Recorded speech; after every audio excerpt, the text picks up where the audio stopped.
Hello friends. देखो यार, बात इतनी सी है कि अपना फंडामेंटल ड्यूटी में भी ये बात लिखी हुई है कि भाई साइंटिफिक टेम्पर को बढ़ाना है। अब साइंटिफिक टेम्पर बढ़ाना है ना, तो अपने को रिसर्च एंड डेवलपमेंट मतलब R&D पे काम करना पड़ेगा। सिंपल है। R&D पे पैसा लगाना पड़ेगा। ऑल्दो इंडिया ने अपना पैसा बढ़ा तो दिया है, लगभग 3 गुना पैसा इन्वेस्ट करने लग गया है ना। लेकिन अब भी कुछ दिक्कतें हैं। ठीक है, उन्हीं के बारे में हम लोग डिस्कस करेंगे कि इंडिया में इनोवेशन क्यों ज़रूरी है और उसके क्या चैलेंजेस हैं, क्या क्या स्टेप्स लिए हैं सरकार ने। पढ़ क्यों रहे हैं? पढ़ इसलिए रहे हैं क्योंकि मेंस में पूछा जाएगा। मेंस में GS 3 में साइंस एंड टेक वाला पोर्शन है ना, उसमें अचीवमेंट्स पूछता है। अचीवमेंट्स या developments in science and tech. Okay, तो उन सब का से रिलेटेड है ये टॉपिक। चलो देख लेते हैं कि भाई प्रेजेंट स्टेटस अभी क्या है, कि हम लोग ग्रोस एक्सपेंडिचर कितना कर रहे हैं R&D पे।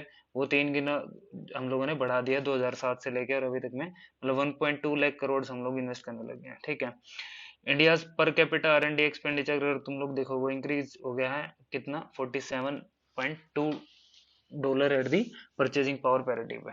ओके, फिर आता है कि यार हम लोगों को इसकी जरूरत क्यों है। हम लोग नीड देख रहे हैं कि भाई इनोवेटिव इकोसिस्टम क्यों बनाना जरूरी है, क्या दिक्कत है। पहले जो था उसी में खेल लेते हैं ना, उसी पे रहते हैं, क्यों अपने को ज्यादा टेंशन लेनी है। ठीक है, जो अपना माइंडसेट था उसी के साथ काम कर लेते हैं। बट नहीं, जरूरत है। क्यों जरूरत है? क्योंकि इंडस्ट्रियल रेवोल्यूशन जो अभी चल रहा है ना, जिसको बोलते हैं इंडस्ट्रियल रेवोल्यूशन 4.0, उसको कैश करना है अपने को। उसके जो बेनिफिट्स हैं ना, वो उठाने हैं, ताकि हम लोग सोशो इकोनॉमिक डेवलपमेंट के लिए काम कर सके, या फिर वेलफेयर स्टेट की जो बात होती है ना, DPSPs में हम लोगों ने पढ़ा होगा, तो वेलफेयर स्टेट एक हम लोग बना सके। अब दूसरी चीज क्यों जरूरत है, कि स्पिरिट ऑफ साइंटिफिक इंक्वायरी। भाई ऐसी स्पिरिट होनी चाहिए लोगों में कि वो साइंस के लिए उनके अंदर क्रेविंग होनी चाहिए। वो जानना चाहें, बचपन से ही जानना चाहें कि हाँ मुझे क्या करना है क्या नहीं करना है, और ये कोई चीज हो रही है तो क्यों हो रही है। तो वो इंक्वायरी वाली जो चीज है ना, साइंटिफिक चीज है, वो क्वेश्चन करें हर एक चीज को, वो जरूरी है किसी भी, क्योंकि वो एट लास्ट हमारी डेवलपमेंट में काम आता है। फिर तीसरी चीज आती है कि भाई हम लोग जो है ना, नेट कंज्यूमर है। नेट कंज्यूमर मतलब हम लोग टेक्नोलॉजी को इंपोर्ट कर रहे हैं। यार बहुत टाइम हो गया अब बस इंपोर्ट करते हुए, अपने को ना अब एक्सपोर्ट करना है, अपने को प्रोड्यूस करना है, ताकि हम लोग अपनी नॉलेज को बाहर दुनिया में जाके बांट सके। ऐसे लोग बनने चाहिए, ऐसे हमारे यहाँ पे साइंटिस्ट पैदा हुए, या ऐसे हम लोग उनको इकोसिस्टम प्रोवाइड करें ताकि वो अपनी रिसर्च को दुनिया को जाके दिखा सकें। फिर आ जाता है, अगर भाई तुम, एक सिंपल सी बात है, अगर हमें अपने लेबर की प्रोडक्टिविटी को बढ़ाना है, तो हमें उस पर इन्वेस्ट करना पड़ेगा, उस पर काम करना पड़ेगा, उसकी को इम्प्रूव करना पड़ेगा। तो इसलिए हमें इनोवेटिव सिस्टम की जरूरत है। भाई इनोवेटिव सिस्टम आने से एक और चीज होगी कि एफिशिएंसी बढ़ेगी, हर एक चीज की एफिशिएंसी बढ़ेगी, मशीन्स की एफिशिएंसी बढ़ेगी, ह्यूमन रिसोर्स की एफिशिएंसी बढ़ेगी, है ना। तो ये सारी चीजें जरूरी हैं एक कंट्री को डेवलप बनाने के लिए, है ना। भाई वेस्टर्न कंट्रीज जो है वो क्यों डेवलप है, क्योंकि उन्होंने अपने इनोवेटिव इकोसिस्टम पे बहुत ज्यादा काम किया है, और इसीलिए वो आज डेवलप है। हम लोग अभी डेवलपिंग स्टेट में हैं। लेकिन यार अब ये तो बात देख ली हम लोगों ने कि हम लोग कितना खर्च कर रहे हैं और जरूरत क्यों है। बट इसके साथ कुछ कुछ दिक्कतें हैं जो इंडिया में अभी हैं, R&D इकोसिस्टम को लेके। क्या बात है, एक तो यार आप लोग भी यूनिवर्सिटी में पढ़े होगे। यार यूनिवर्सिटीज में ना सिंपल पढ़ाया जाता है कि भाई जाओ, जाके पढ़ लो, खाली टीचिंग पे फोकस किया जाता है।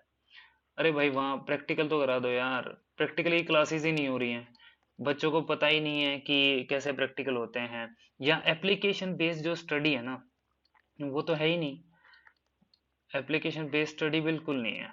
इंजीनियर्स बन रहे हैं, लेकिन इंजीनियर्स क्या कर ले रहे हैं, फिर बाद में SSC की तैयारी कर रहे हैं, UPSC की तैयारी कर रहे हैं, या फिर किसी और एग्जाम की तैयारी कर रहे हैं। लेकिन मतलब बुरा मत मानना इंजीनियर्स, है ना।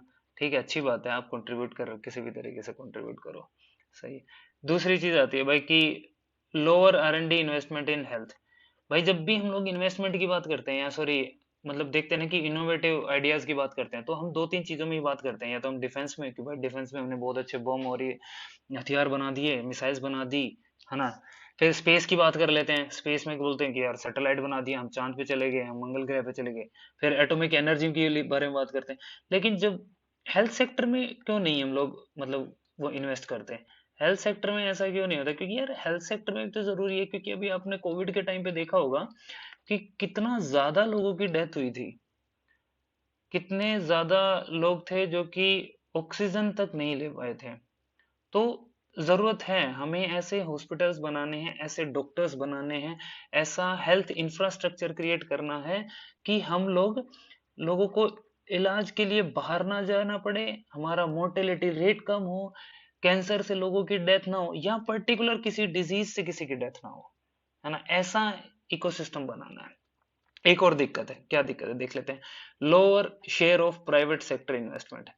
भाई प्राइवेट वालों को मिलाओ यार, साथ लेके आओ ना। पब्लिक, गवर्नमेंट सारा कुछ नहीं कर सकती ना। गवर्नमेंट की किसी चीज में एक्सपर्टीज है, प्राइवेट की भी तो एक्सपर्टीज है ना। तो उनको लेके आओ, उनके साथ मिलके काम करना चाहिए हमको, है ना? तो ये दिक्कत है, अपने यहाँ पे प्राइवेट सेक्टर को मिलाया नहीं जा रहा। जो मेजर चंक है वो गवर्नमेंट होल्ड करती है, गवर्नमेंट का कंट्रोल है बहुत सारे सेक्टर्स पे। दूसरी चीज ये तो, भाई पैसा जब तक नहीं लगाओगे तो दिक्कत है ना। पैसा तो बहुत जरूरी है किसी भी चीज में। क्यों? अब देख रहे हो, अब लोअर एक्सपेंडिचर कर रहे हैं हम लोग आर एंड डी पे, सबसे कम, मतलब सबसे कम जिनसे अभी कंपेयर करेंगे। जैसे यूएस है, चाइना है, इसराइल। अब हम कंपेयर तो कर रहे हैं चाइना के साथ कि हम लोग भाई चाइना को बीट कर देंगे, लेकिन चाइना देख रहे हो यार 2.1% अपना जीडीपी का पैसा लगा रहा है वो आर एंड डी में। हम लोग कितना लगा रहे हैं? 0.7%। देख पा रहे हो यार, इतना कम पैसा हम लोग लगा रहे हैं और फिर हम लोग compete करना चाह रहे हैं। तो ये कुछ दिक्कतें, कौन कौन सी दिक्कतें हम लोगों ने देखी। एक तो यूनिवर्सिटीज का रोल, कि कहाँ पे पढ़ रहे हैं बच्चे, है ना? साइंटिफिक टेम्पर डेवलप हो पा रहा है, नहीं हो पा रहा है। फिर आर एंड डी बहुत कम है, प्राइवेट सेक्टर का शेयर कम है, और फिर अपना एक्सपेंडिचर, जीडीपी का एक्सपेंडिचर वो है, वो कम है। अब यार कुछ भले मानस हुए, उन लोगों ने कुछ रिकमेंडेशंस दी कि करना क्या चाहिए। सिंपल सी बात है, जो जो कमियां थी उन्हीं पे काम कर लेते हैं, है ना? क्या? एक तो भाई बच्चा कहाँ से पढ़ के आ रहा है, बचपन से ही स्कूल्स में यार इस तरीके का स्कूल बनाना चाहिए ना अपने को, ताकि वहां पे मतलब बच्चे कि वो साइंटिफिक इंक्वायरी या वो क्रेविंग होनी चाहिए कि वो पूछे। वो मैथ्स में और कॉग्निटिव स्किल्स उसके इतने हाई होने चाहिए ना कि वो हर एक चीज को सोचे, हर एक चीज को क्वेश्चन करे। पर यहाँ पे तो ऐसा हो जाता है कि क्वेश्चन कर लिया तो दिक्कत है, तो अपने को थोड़ा उस पर ध्यान देना है। Encourage investor led research, sorry investigator led research. मतलब इन्वेस्टिगेट करना है, हर एक चीज को खोजना है, हर एक चीज में अपने को निकालना है फ्रॉम बॉटम टू टॉप कि ये चीज हो कैसे रही है, तो वो उस चीज को एनकरेज करना है अपने को। ओके, तीसरी चीज, भाई प्राइवेट सेक्टर के साथ दिक्कत ही ना यार, उनको पैसा दो, प्राइवेट सेक्टर को पैसा दो, स्टेट गवर्नमेंट्स को पैसा दो, उनको एनकरेज करो कि वो ऐसा इंफ्रास्ट्रक्चर क्रिएट करें ताकि साइंस एंड टेक को डेवलप किया जा सके या आर एंड डी इकोसिस्टम को इम्प्रूव किया जा सके। Leverage scientific diaspora. यार अपने कितने सारे साइंटिस्ट होंगे जो बाहर काम कर रहे होंगे, कितने सारे पीएचडी होल्डर्स हैं जो बाहर जाके पीएचडी कर रहे हैं और फिर वहीं पे वो जॉब करते हैं। उनको बुलाओ, उनको लेके आओ, उनको उन पे इन्वेस्ट करो ताकि वो यहाँ पे आके रिसर्च करें और इंडिया की डेवलपमेंट पे कंट्रीब्यूट करें। फिर तीसरी लास्ट चीज है कि improve the culture of research in universities. ये तो बहुत जरूरी है, यूनिवर्सिटीज में रिसर्च का कल्चर को डेवलप करना पड़ेगा। अब यहाँ पे ले दे के क्या है, एनआईटीज एंड आईआईटीज, है ना? इन सब पे ही काम हो रहा है भाई। डीयू में भी रिसर्च अच्छे से हो, बीएचयू में भी अच्छे से रिसर्च हो, या जो स्टेट यूनिवर्सिटीज हैं उनमें भी रिसर्च हो अच्छे से, तो यूनिवर्सिटीज में ये कल्चर अपने को लेके आना पड़ेगा। फिर आता है कि यार चलो ठीक है, इतनी सारी बातें कर ली, अब थोड़ा सा बता भी दो कि अभी तक कुछ हुआ भी है नहीं हुआ है। तो हाँ यार हुआ है, ऐसी बात नहीं है। एक तो सिंपल सा अपन लोगों ने देखा था कि अपन लोगों ने अपना पैसा बढ़ा दिया है, 3 गुना पैसा बढ़ा दिया है ना। पहला ही पॉइंट देखा था, आप लोगों ने देखा था ना कि ग्रोस एक्सपेंडिचर जो हम लोगों ने वो बढ़ा दिया है। दूसरा चीज है कि यार जो रिसर्च पेपर छपते हैं जर्नल्स में, उनमें अपना थर्ड पोजीशन है।